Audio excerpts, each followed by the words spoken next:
But as is tradition here at Pittsburgh Nerd Night, we're going to start out with this month in Nerdery, featuring the other guy, the other nerd. That is me. My name is Ralph Crewe. I'm one of the co-hosts of the lovely Pittsburgh Nerd Night, which is an event I'm really proud to be part of.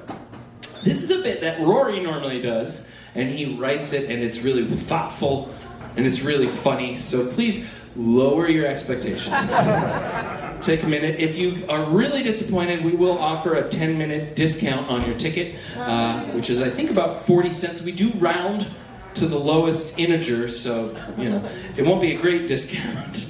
But anyway, this month in Nerdery. The first story that came up when I was looking for nerdy things to talk about, kind of a bummer, really. The largest heat wave ever was recorded in Antarctica, which is totally not cool, right? It's, yeah, oh, somebody hates Antarctica, yeah! Stupid South Pole continent. So yeah, but seriously, this is a pretty tremendous, in a bad way, heat wave recorded. So it was recorded in East Antarctica in March of 2022, so last year, but the results were just published last month, and it was 70 degrees Fahrenheit hotter than normal. Yeah, that's way too hot, but it is Antarctica, so that is still cold shit. Seriously, it was very cold, but it was very much less cold than it should be. Normally, in March, in East Antarctica, you would expect it to be minus 65, which is colder than much of Mars. But it was only a balmy 5 degrees there in March of 22, which actually is like, it's a historic heat wave. It's pretty remarkable, and in the terrifying, you know, wake up with anxiety kind of way. So this was actually mostly attributed to an anomalous air circulation pattern around Australia, which is sort of good news. So it's something that's not entirely only climate change based, although it was influenced by the climate crisis. The scientists who measured it predicted that the amount worse it was only 3.5 degrees Fahrenheit. But over long periods of geologic time, of course, that's rough. That's not great news. So sorry to bum you out. But the fun thing is that I was looking this up, you know, and then reading about Antarctica, and I realized the region they called that this happened is called East Antarctica. And you're right, think about that for a second. So here is a map of Antarctica, everyone's top 7 favorite continents. And here you can see West Antarctica. From there you go east to get to East Antarctica, but being the South Pole is right here. That also means that if you're in East Antarctica, you can choose to travel east and get to West Antarctica. So, yeah. Yeah, I don't know. I mean, not that the names of Antarctic regions are that important, but they kind of fucked that one up. But that's not the real story is the planet is dying. Next up, some lonely nerds. Who here is a lonely nerd? Anybody? It's okay. Sorry, that was embarrassing for everyone. So there's a study that was done to sort of analyze the differences in the brains of lonely people versus people who self-identify as not so lonely. And they used an fMRI, which if you're not familiar is a functional MRI. It's a brain scanning machine that can sort of see the activity in your brain. And they can ask you different sorts of questions, see how your brain responds, what areas light up, what areas don't light up, and they can sort of gather some data that way. The people they chose to interview were Game of Thrones fans. Do we have any Game of Thrones fans out there? Oh, man. Okay, that's fair. That's the reaction that is appropriate for that show. So here's a quote from the author, and when he was interviewed about the study, he said the difference between those who scored highest and those who scored lowest was stark. Right? I mean, there's no way that's an accident that he chose that word. But he was also being serious in that there was a major difference. And basically the way the study worked, right, they would ask you questions about your real-life human friends, and then ask the same kinds of questions about your favorite Game of Thrones characters. And they would see what parts of your brain light up. And in folks who were relatively normal, there was a big difference between fictional and real people. But in the very lonely people, not so much. Seriously, there was a big blurred sort of line that people who are very lonely actually have the same parts of their brain light up when they talk about their favorite fictional characters as they do when they talk about their actual favorite real people. Which, isn't that surprising? If you spend any time on the apps, you see people who put their favorite TV show in there and they're so passionate. And it's because they really do care. They really love those fictional characters, and that's fair. I enjoy a lot of I've been a lonely nerd before, I get it. And then here's another quote from the article where the same author, the same author of the study states that, but this is ridiculous. On the lonelier people, the boundary starts breaking down and you don't see the stark lines.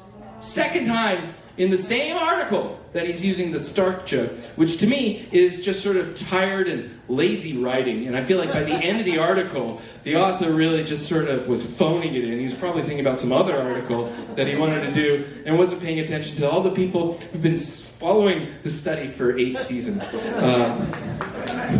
Thank you. That was kind of a bit of a trip there. Okay, speaking of trips, here's a study that I found kind of interesting, getting into the psychoactive drug world. Someone in Germany did a study of people who have used psychedelic mushrooms and found that they are more likely to avoid excess overtime at work. Yeah! Who knows why? So Benjamin Corman published this study, and to be clear, this isn't about people who do mushrooms at work. Right? This is just, no judgment zone here. That's the one dressed as Mario. Fair enough. I am dressed up as everyone's favorite mushroom user. Maybe, I don't know. There's some Luigi fans out there, but still, the study was really focused on whether or not people have ever done psychedelic mushrooms. If they have, they're in the one group, and if they have not, they're in the other. So the study suggests, as I mentioned, that mushroom users are less willing to work overtime hours. And he published this study, I guess, to influence employers, and that's a little rough. And apparently his old roommate confirms not cool. Yeah, total narc. What the hell, Benjamin? Anyway. One last thing I wanted to point out is that when I was making this little presentation, I had to search the internet for psychedelic mushroom images, and I found this really weird stock image.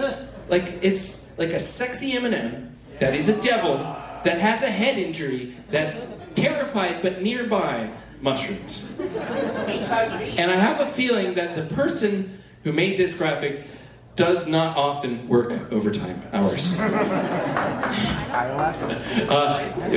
As we're continuing on the spectrum of drugs here, we're kind of going the complete opposite direction. Turns out that male weightlifters who are on steroids, surprisingly, are more likely to be psychopaths. Can you believe it? What? When asked about the results of this study, a steroid user was quoted as saying, "That's fucking bullshit," and they took their dumbbells and creatine home. And this is the last bit for me, and then we're going to get on to the real stars of the show.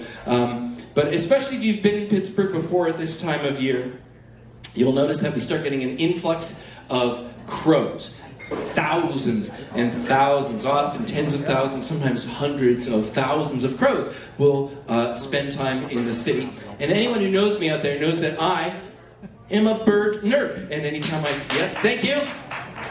There's at least one of us out there. We're everywhere. We're all around you. So I wanted to both tell you fun facts about crows and then have an audience interactive moment that is bird themed. So why are the giant murders of crows coming to Pittsburgh in the fall and winter? One reason is that when it is the breeding season, crows sort of break off into small groups. But when they're not breeding, when they're just sort of hanging out, I guess, they're more likely to congregate in large groups. So we see them in these big groups together, and they're attracted to cities because cities are so-called heat islands. That means that the concrete and the asphalt of the city heats up during the day, radiates that heat out at night. It means it's warmer here than it is out in like Ligonier or something like that. And it tends to be well lit here, which means it's harder to sort of sneak up on the crow. So they're less likely to experience much in terms of predation if they hang out in the city. So and you'll find this in a lot of northern cities that are sort of just above the snow belt in the country. You'll see huge groups of crows that hang out there in the winter times. Now the thing I wanted to get extra special with is that there's more than one species of crow that you'll see here in Pennsylvania. Did someone just say, "Oh God"? Oh no! It's bird identification. Good luck. Tell me the difference between these two. Can anyone see any difference in plumage or size or bait? They're almost identical. There are small differences, but many of those differences are bigger between individuals within the same species than they are between the two. There's really no easy visual way to tell the difference between a fish crow, which is relatively rare here in Pennsylvania, and the much more common American crow. The only way to easily tell them apart is by ear, and that's what I'm about to teach you. I'd like to teach you all not only what they sound like, but how to mimic those sounds yourself. Because if you ever have the chance to have 200 people make a ridiculous noise at the same time, you should always take it. My dad used to say that. So we're going to start with the American crow. If you ever heard a crow, this is what you're thinking of. It sounds like, ah! Now, on the count of 3, I would like everyone to try their best American crow impression. You have to talk like Mario first. All right, let's go. 1, 2, 3. Let's do it again. 1, 2, 3. Love it. Okay, now the thing that makes this special for Nerd Night in particular is the way that I remember what a fish crow sounds like. A fish crow sounds like a regular crow, but like the 80s trope of a nerd version of a crow. It's like, yeah. All right, you guys got it? Ready? 3, 2, 1. All right, let's do a couple together. You have no idea how gratifying that is to me. Thank you so much. That is this month in Nerdery. Please put your hands together. Our first speaker is up. Get ready for the big show.